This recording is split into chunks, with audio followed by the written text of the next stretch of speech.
Hello.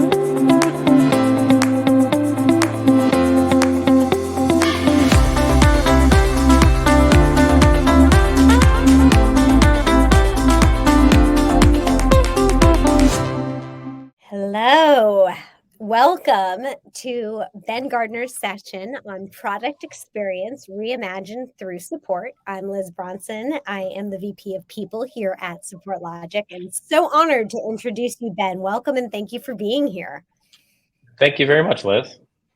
Absolutely. Well, Ben Gardner is an experienced support leader in the SaaS industry, known for his expertise in building and scaling high-performing teams, something very close to my heart. As the VP of Customer Support at Drift, he brings a wealth of knowledge and a passion for developing careers and nurturing future leaders. With over 8 years of experience in the SaaS sector, Ben has honed his skills in delivering exceptional support and driving customer success. Prior to his career in SaaS, he spent over a decade in leadership roles, developing a strong foundation in guiding teams to meet their personal best. Ben's commitment to excellence and his focus on team development make him a valuable asset to the customer support function at Drift. His expertise and leadership contribute to delivering outstanding customer experiences and driving the company's success in the dynamic SaaS space. Welcome, Ben, and I'll turn it over to you. Thank you very much, Liz, and it's a pleasure to be here to be able to talk on this. When I was first contacted about this, it was an opportunity that I was looking forward to doing. Because we've done a lot here at Drift, and I just want to make sure that I can share that with everyone else who's interested in it. Before we get started, if you can move over in the chat, there is a poll section, and I just want to kind of get a feel from everybody. How strong is your partnership with your product organization?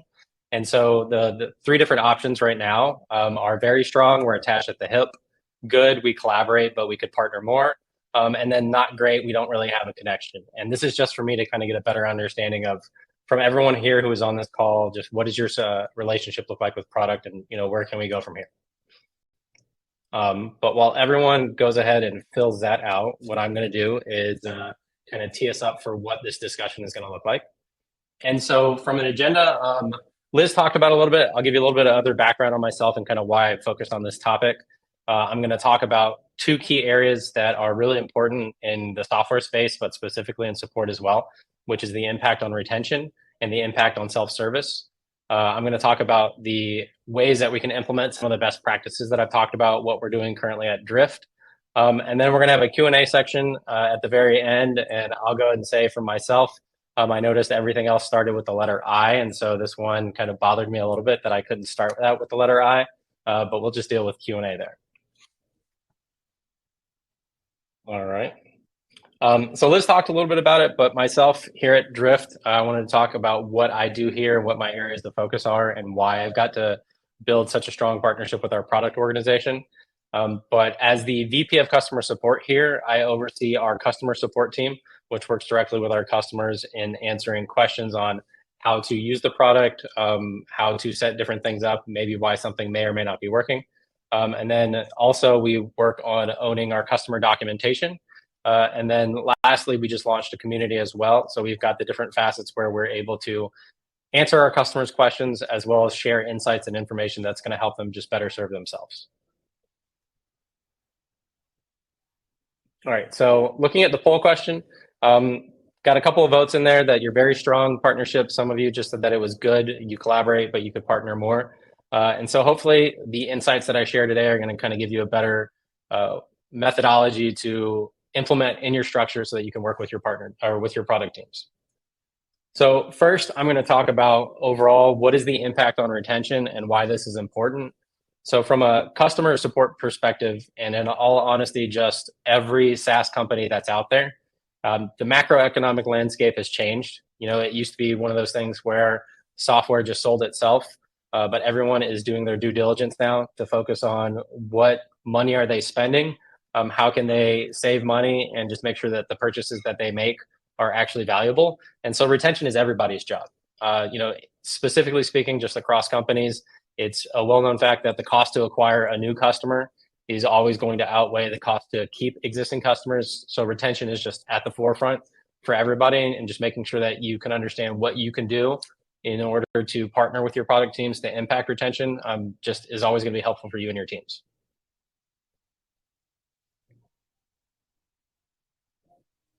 All right, so how can support impact retention? A couple of the things that we're going to talk about, and you're going to see some examples later, but just support specifically, what value do you bring? Just a lot of people say like support is there just as reactionary to talk to customers, but you have an opportunity to positively impact customer retention by doing things like prioritizing and escalating bugs that are tied to renewals. So making sure that the product team understands the issues that your customers are facing have a much higher, impact to the bottom line there, and so that they understand what they need to focus on.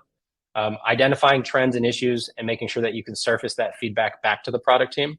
And then lastly, reviewing customer data from customers who churn, because that's going to happen, and just what action you can take from there. So I'm going to give insights into all three of those things and talk a lot about just what different methods you can implement across your organizations.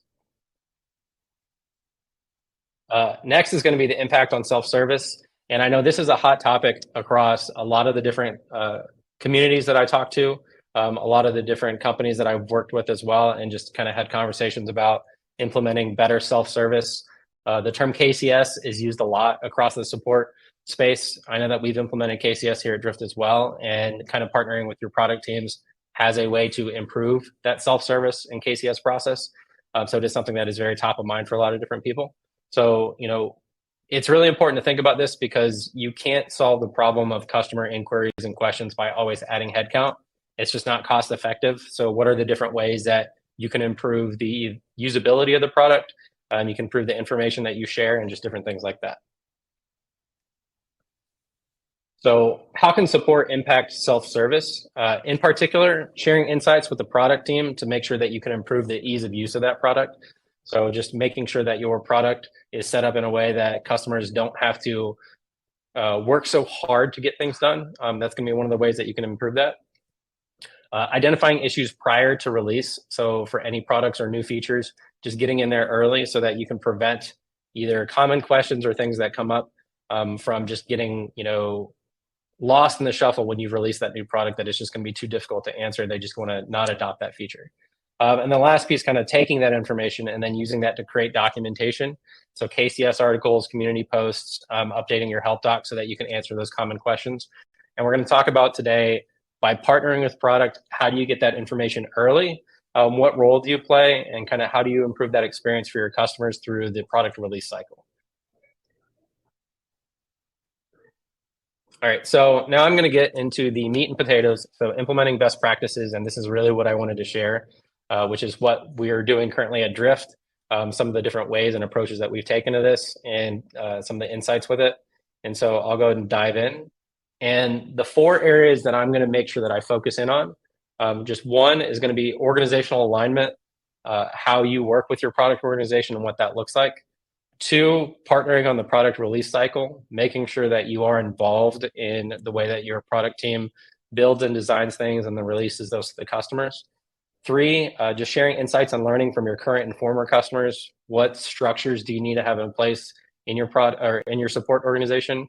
And then the last piece, just making sure that you have a clearly defined escalation process so that when things do need to get addressed, that you've got that tight alignment with product in agreed upon terms, so that you can make sure that things get addressed in a timely manner.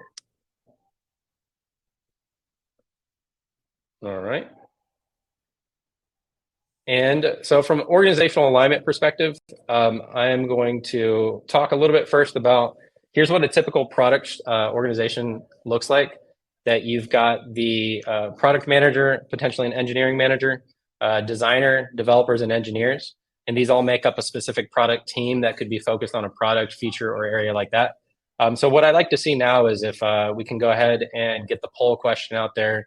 I just want an understanding of, from everyone who's attending right now, just, is this what your product structure looks like? Is it something where it looks just like this? It is something where it is, for the most part, in that same vein, or it's just not even close to this at all. And so if you could go over to that polls tab again, I want to kind of get as much insight as I can from all of you here. Just, is this what your current product teams look like today?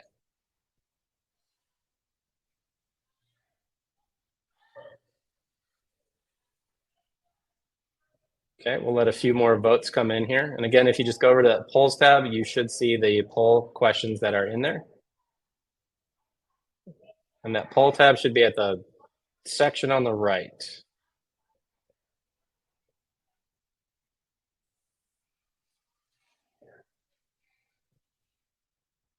Okay, so we're getting a few more votes in. It looks like for the most part, this is what your organizational alignment looks like. Also, for some of you, you said, yes, exactly. This is exactly what it looks like. And in the sales world, this is called the trap setting question. For me, I asked this in particular because what I think you should be doing is what we're doing here at Drift, which is you have an organizational alignment directly with support, and customer support is part of every product team. So it's not going to be one of those things where you are two separate entities, you partner together when needed. You're all part of the same team, and support is directly aligned with that product structure right there. And so what does this look like in effect? And this is how we've structured it here at Drift, is that support is embedded directly into those product teams. To give you an example, for us, we've got different teams that focus on different features and areas of our chat platform.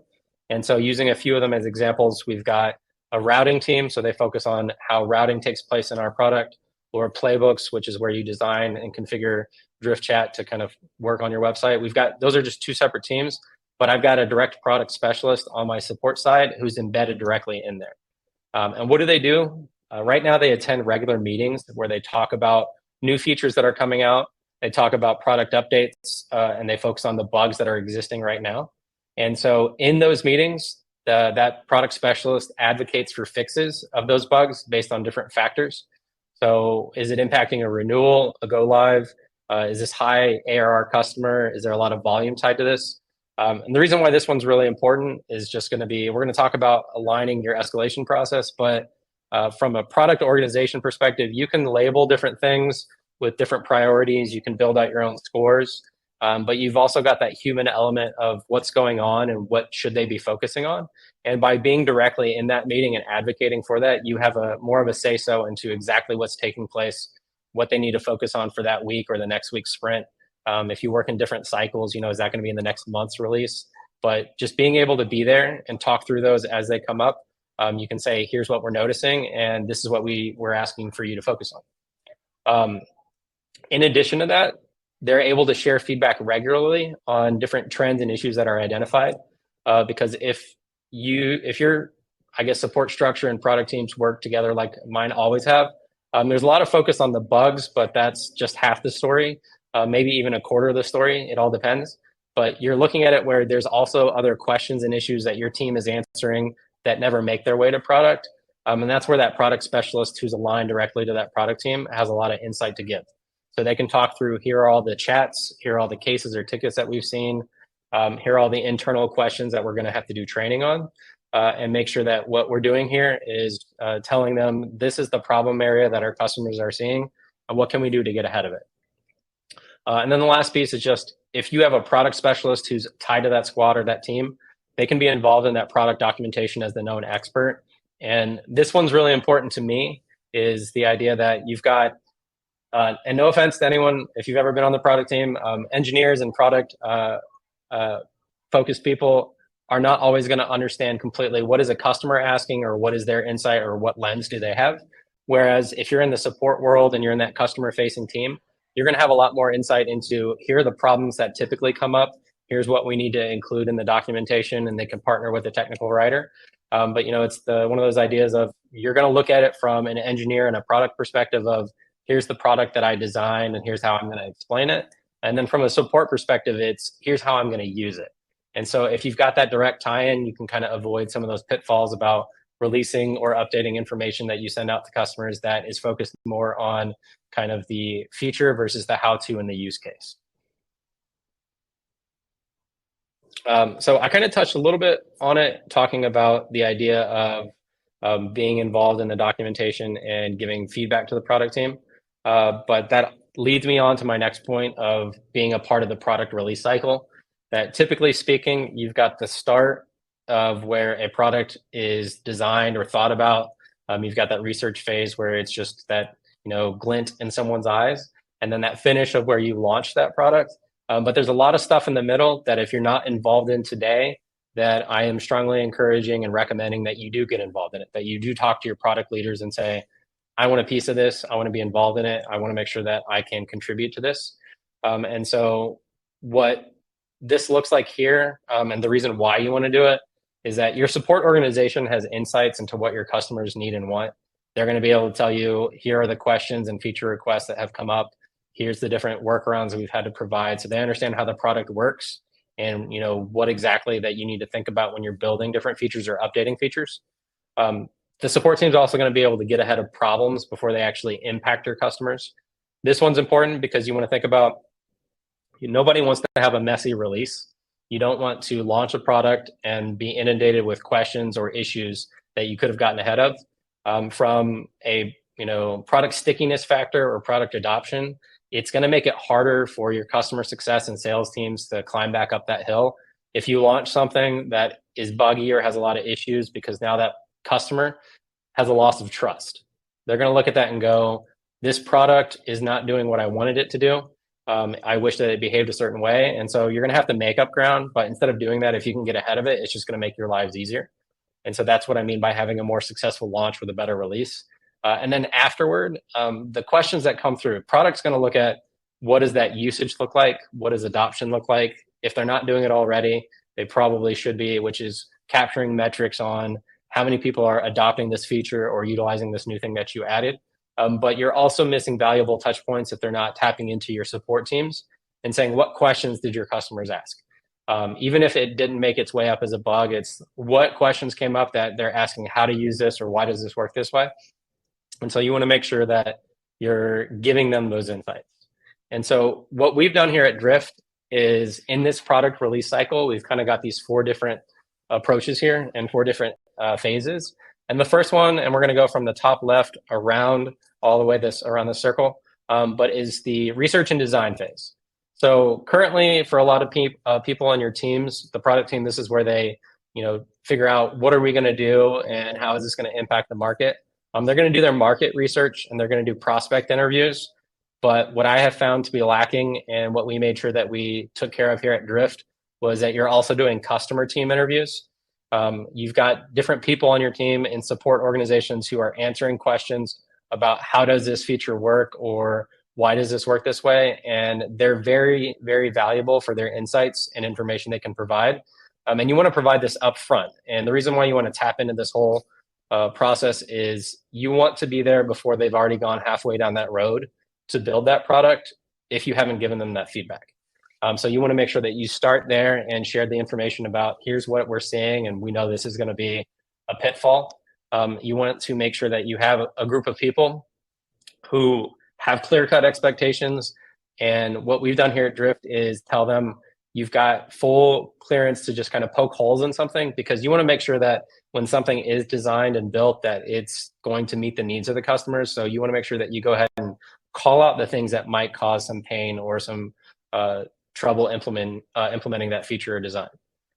So asking those people for their feedback and what they've done with it goes to that next step. Let's say that they've already gone, now they're creating that product, is doing pilot testing. So if you're not already involved in this, again, this is where your support team knows what types of questions and issues come up. You've got QA testing that product teams do all the time, but that idea of a support person going through and thinking about the usability and what does a customer do when they access this feature, it's going to be important to make sure that they're involved in this. And so give early access to that support team so that they can test that functionality, but also test the ease of use. If something takes 10 clicks, then that's going to be really difficult. And you want to sit there and go, like, how can we make this a lot easier for them to do, and provide that feedback early to product before it gets released to everyone. And then making sure from a documentation perspective, and this is that self-serve aspect, is what needs to go out at the same time that your product goes out so that your customers can get those questions answered, so that they're not coming to your support team. Like, what can I do to make sure that they've got everything that they need to tackle the problem at hand? Once that product launch happens, what you're going to want to make sure that you do, and we're going to dive into it a little bit more, is just that you're tagging all the issues received for that particular product, so that you can go ahead and capture all the information that you get for how many questions that you get on that particular feature or area, What kinds of questions are they, how to or misconfiguration? If they're bugs, just make sure you're capturing all that information, and then you're using that to create additional information like how to documentation or anything else. And then that last part of that flywheel there is that feedback section. So you're going to share the information that you do or you collect from tagging all of the cases or tickets. You want to give them an overall impact and sense of what is the volume of issues by the type of question they have, what new feature requests were collected during this period, and then also what other customer team insights you've got. And this is going to come from your support team, your success team, as well as if you've got a services team, because everyone who's touching the product and working with customers and hearing their feedback, they've got valuable insights that you want to make sure to share with your product teams. And so this is all of that idea of we've given product that feedback early in the phase. We've launched something, and I talked a little bit about that, but the important part is collecting that information and data that you have, which is going to lead me to my next point of learning from the customers that you've got and those that left. And this is going to be through various methods and just making sure that you understand what kind of questions they've got. So customer interactions, both good and bad, are going to give you that chance to learn from those interactions. And in this case, you're going to gain insights in how to improve. And so everything needs to be tracked, every question. If you don't think that it's important, then I will tell you to take a step back and look at it and go, if you could look at 1,000 questions from your customers and learn some insights into how you could improve self-service or your product, then you're going to find different ways to improve that overall customer experience. And be able to retain some more customers potentially because your product is easier to use and they're adopting it more. So the way that we've done this here at Drift, and I'm going to run through a couple of the different methodologies that we've got here, but the important one is that we tag everything. So we tag every ticket, every case. We do this to track issues and get insights. We do this through Salesforce Service Cloud here at Drift. We used to have Zendesk. We also use our own chat platform and make sure that we tag issues there. I know that there are other tools that you can use that are out there as well that can tag different cases and tickets with different pieces of information, whether or not it's the usability or anything like that. But you want to capture all this information so that you can build reporting, that you can share those details with your product teams regularly.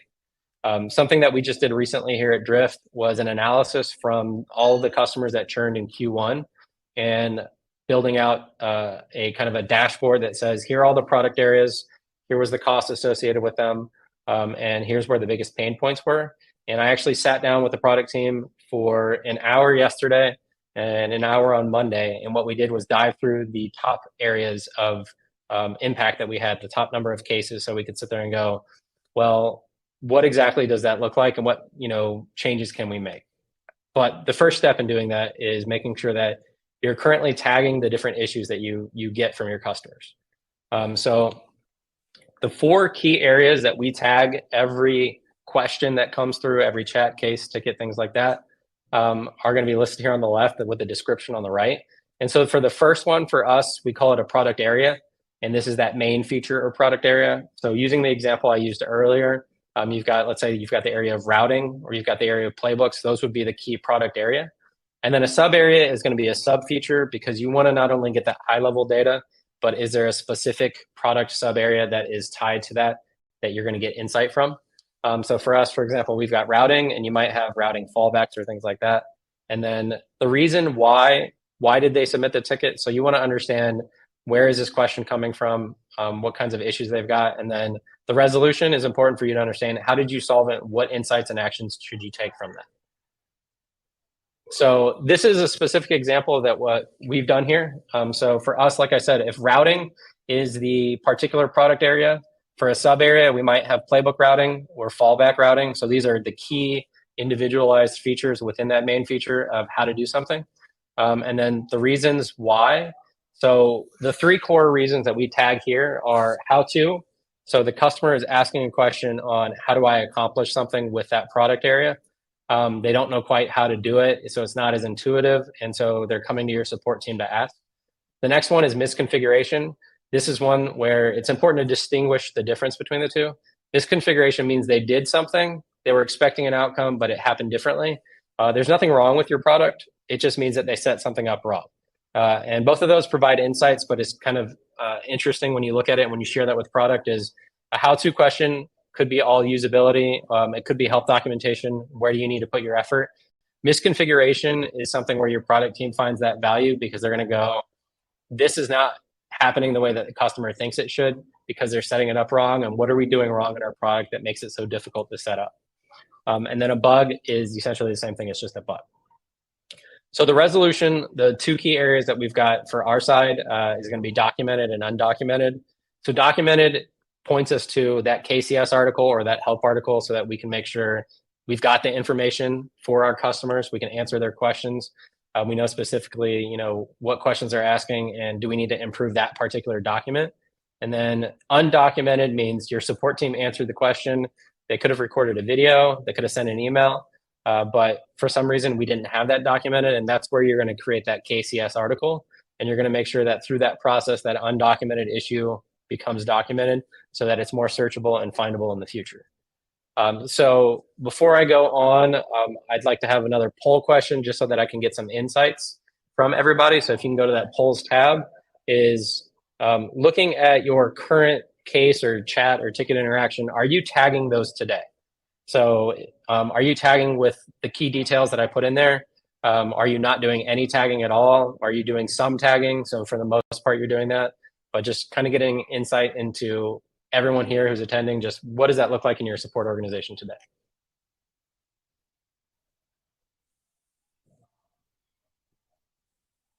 All right. So looking at it right now, we've got some votes coming in, and it looks like it's split. Some of you are doing this exactly. It does look like we're getting some more votes for yes for the most part. I'd say for my 8 years in support, almost 9 years now, this is one of those things where it's one of the most important things that you could do, because if you can learn from what your customers are saying, it's going to provide you more of that insight. And so just making sure that you are starting to tag stuff, you're starting to build out the reporting that you're going to share across your organization, and in particular with your product team. So just making sure that you find it that there, if you don't find value in this, I'm more than happy to sit down with anyone and explain why.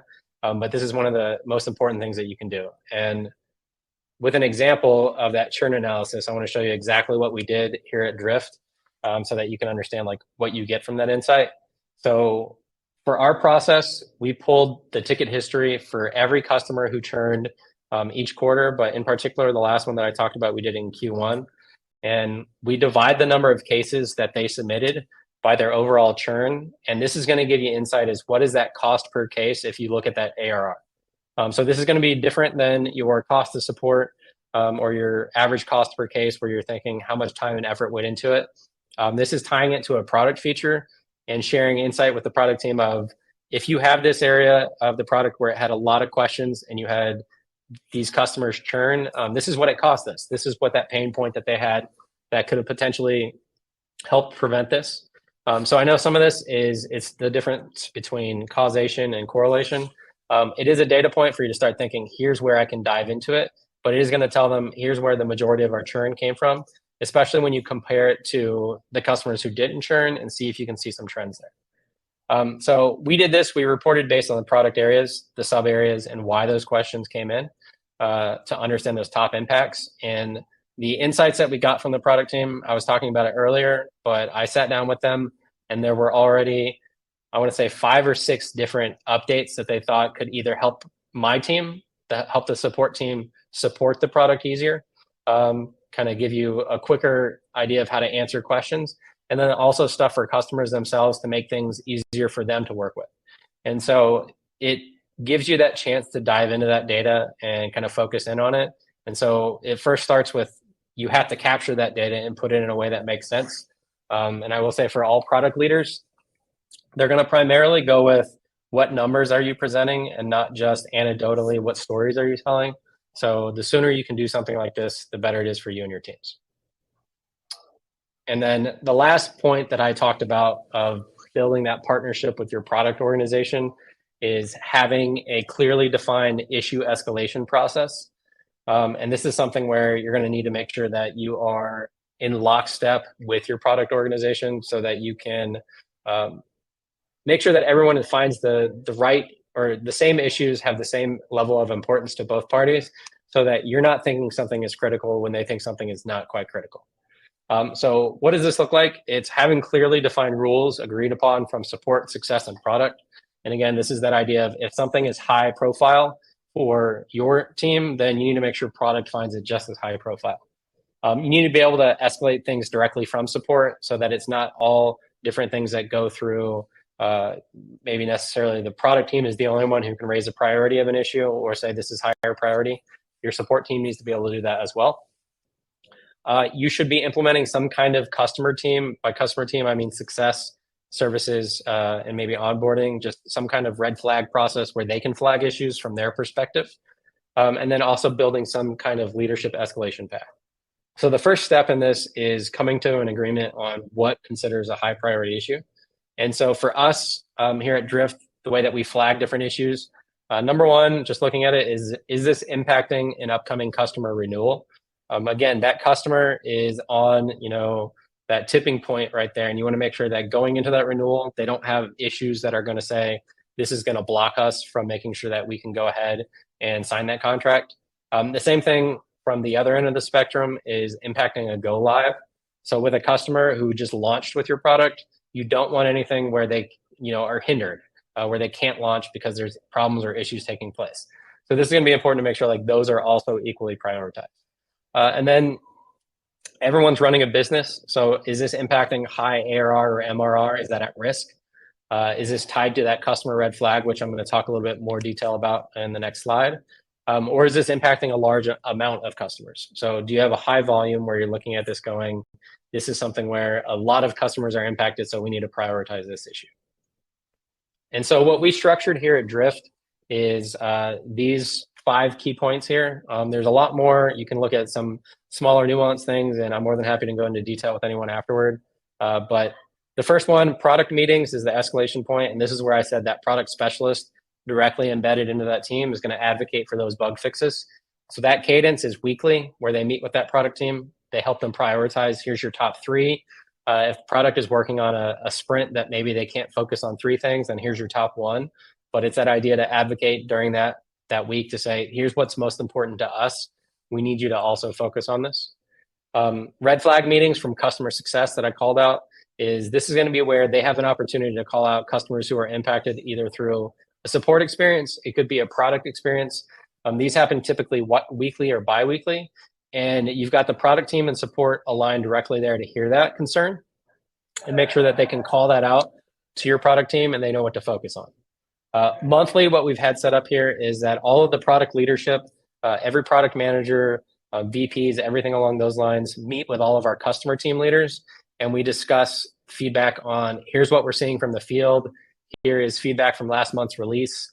Here's what could go better. Here's what we need from you. And that happens where we, again, are joined weekly or monthly, and we're going to talk about and provide those insights. And then on a quarterly basis, support, and all of our teams do it, but support focuses on quarterly business reviews. And these are going to be, this is an opportunity for them to say, here in my particular product area, if I'm focused on, let's say, routing, for example, here are the top questions our customers had, the top things that I would say stand out to me in my ask subproduct.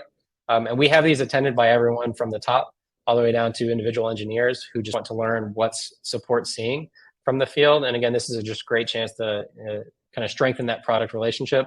And then that last piece is the leadership escalation. You're never going to get away from it where you're going to need to have managers or leaders involved. And so those are always going to be there as needed. So key takeaways that I want you all to think about here is figuring out how you can align your support structure to your product team organization. And again, this is one where I'm saying, make sure you're part of one team and one unit. Don't have them as separate disjointed teams where you just kind of work together, but it's one thing where we're all one team. Building some kind of subject matter expert program as part of the product release cycle where you're providing those insights to product and then taking that information back to your customers and also kind of learning a little bit before the product actually gets released. If you're not tagging everything now, start tagging everything, tag every question that you get because you're going to learn a lot from it. This is going to help you learn from your customers and take insight and take action from it. And then the last piece is make sure you've got an agreed upon escalation process so that when you're talking to those product team members, again, that they're prioritizing things the way that you want them to be prioritized.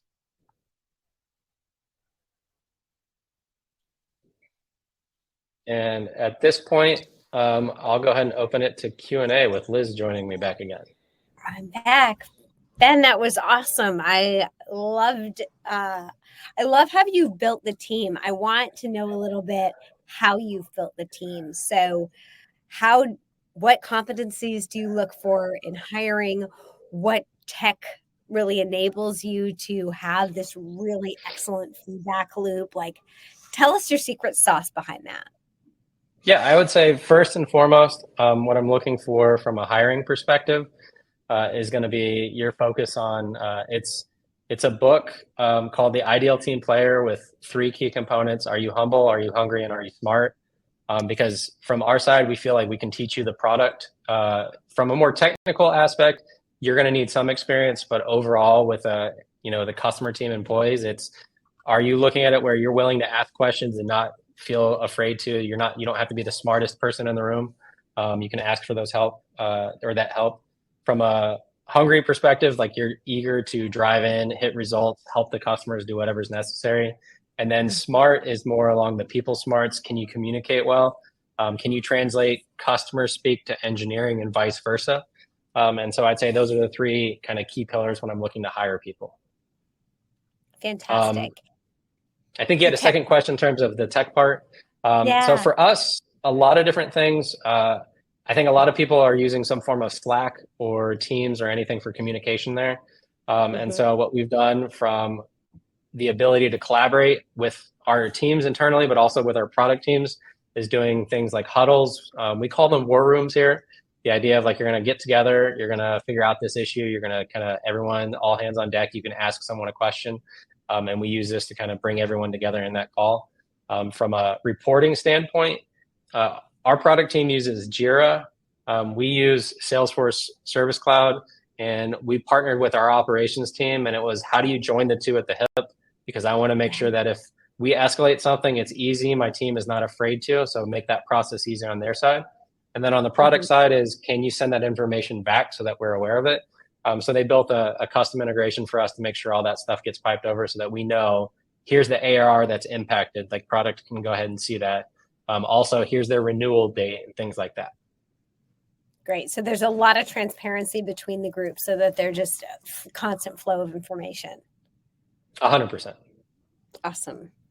And how do you instill the agency in your support people to go to the product team and to be enabled to raise the flag, like that they know they can just go, or there's no issue too big or too small kind of thing? Like, how do you instill that in them? I think the first part from a top-down perspective is that I have such a strong partnership with our product leaders. Melissa Leffler here is our SVP of engineering, and Matt Tippett's the SVP of product. I am so comfortable talking to them and working with them that they're the same way, and they talk directly to my team. And so it starts there. And they've also told us, raise the flag if you need to. We can always go back and correct it, but we can't get ahead of something. So if you waited too long, just go ahead and say it if it is a problem. And they know that I'm going to support them if, they make a decision, like I'm going to say it's the right decision. So from the leadership side, they have full endorsement. Great. So it's really a top-down leadership on both sides, enabling that constant communication, which is fantastic.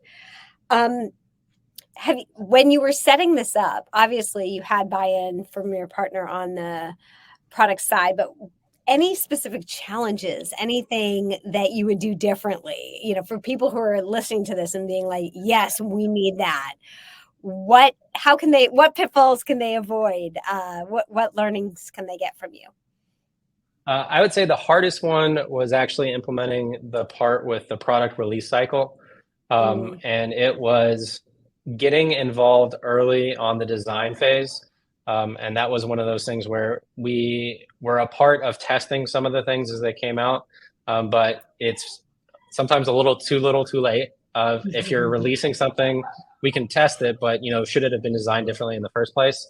And that was on my part, where it wasn't me asking product ahead of time of, what does your process look like? Like, we understood the bug process, we understood here's how we announce releases, but not where we could say, what is your actual design? Like, what does your roadmap look like, and how can we interject in there? And so Mm, if you don't know that at your company, I would say ask them early so that you can get insight into that. right. And so you're putting support into the QA process as well, it sounds like. Yes, and this came from my experience too at my last company, where you're going to run through whatever tests that you're going to do from a product perspective, but customers always find a way to break something in an unintended way, and I think support understands that more than anyone. Of here's what Mhm. they always say they click, and what they do. I don't care if you think the product should do this. It's like here's what they're going to do and what happens. And Sure. so we've interjected our opinion in there so that we can tell them here's what we think you should adjust. Cool. Great question in the chat. Does support align with success at Drift? So we talked a lot about support, a lot about product. Where does the customer success team fit into this feedback loop? Yeah, actually, so I've got a very tight alignment as well with the success organization. Right. And the way that we did it here is our success team is broken down into different areas. So you've got like enterprise, mid-market growth, different areas like that. And so each one of those areas from a business unit that your customers are structured in, I've got a support leader who is tied directly to those as well. And so that red flag process I talked about earlier, that support leader is responsible for being involved, hearing the questions, and coming back with that information. And then I attend, so those same QBRs that are done through support, every success manager does their own quarterly business review. I'm attending as many of those sessions as I can as well, where I'm learning insights of here's what's happening from a customer experience standpoint that you could kind of improve. Like example is our incident process and how we communicate. Feedback came from our CSMs recently on that, and we implemented some changes that already got some good positive feedback. And it was that idea of they know that they're going to bring this up because they have somebody who's listening on our side who can make that change. So what's really cool is that the support experience leads into the product experience, leads to the success experience, leads back to support experience. So you're improving processes in all areas. All the time. All the time and iterating. And how are you assessing and iterating? Like, are you stepping back and looking at the how to constantly improve in that area? So from that perspective, with those, I'll start with the QBRs we talked about. We do an analysis and we go back and say, what are all the action items we have? And then in each subsequent QBR, like we will see, are they bringing up those same topics, or are we saying this was fully addressed? Because there are some things that take longer than a quarter. And if it's still a pain point, we're going to hear it and go, okay, we haven't done enough. And so that's one method that we do to make sure like we are finding improvement on that. I would also say that those feedback loops get tied directly into each department's goals. So when I present the support organization's Q2 goals, we attach that to not just what are we doing as a business, but also what areas are employee feedback. And those become top level. So they understand I'm putting my money where my mouth is. You said this was a problem. I'm broadcasting this to the whole company. And so it helps hold me accountable. And then I can also say, did you feel like this, achieved the end result that you were looking for? Yeah, well, it really sounds like there's an environment of learning and growth and consistent development at Drift, and music to my HR ears for sure. I love the collaboration that I'm hearing. Ben, thank you so much for being here at SX Live and for sharing all of this knowledge. I believe that everyone who has attended this session and who listens to it on the replay will learn and be able to help in some way have their support, product, and success teams work better together. So thank you so much. Thank you very much for having me. I will say that I put this on this last slide for anybody who wants to. If you're looking to implement anything and you want to build your plan together, or you just want to ask me questions, you can go directly to that link and I'll know what the meeting's about. And I'm more than happy to chat with anyone. I would say that for myself, like in a lot of support leaders, I wouldn't know as much as I know if it wasn't for all of you and if you don't share insights. And so I'm more than happy to give back. So if anybody wants to, go ahead and book a meeting.